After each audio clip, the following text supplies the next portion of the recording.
As schools remain shut, children in the U.S. state of Maryland have taken up biking to keep themselves engaged. This report tells you more.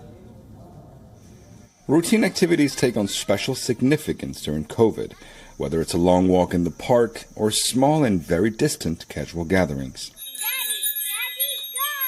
In a neighborhood just outside of Washington, D.C., a handful of kids started riding their bicycles together, and over time, it became a bike club. We were all pretty much bored with COVID because we couldn't do many things. We would just come outside and play and bike around, and then eventually more and more kids, some joined us from up the street, and then more and more kids came, and then we started a biking team because it's one thing that we all share in common. It's fun to come outside because you can just like all your friends are out, and it's just you can always talk. There's always something to talk about with everyone here.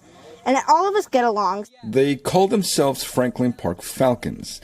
The group simply rides bikes together with social distancing in mind. Parents who mostly work from home because of the pandemic are thrilled that their children are using their times in a healthy manner and providing them with a much-needed break at home. I work from home full-time, so does my husband, so getting the kids outside during the pandemic with their friends and biking and social distancing has been great. It's been occupying them, which has been huge.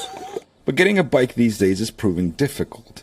Bike sales in the U.S. have shot up over 75% from this time last year, according to retail research. Even fixing an old set of wheels is hard as most bike shops are overwhelmed and out of inventory.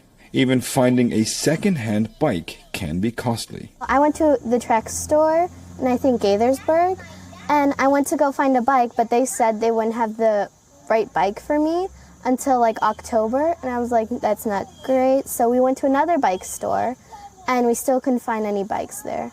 And then my dad had to go and find one secondhand online, and then we found somebody who was willing to sell it for $500 to us, and that's how I got my bike. But for these kids in the Franklin Park Falcons having bikes, it means a bit of daily freedom and friendship during a time of lockdowns, Zoom classes, quarantine, and stress. And that's priceless. For Rukin Isaac in Maryland, Bejan Hamdard, VOA News.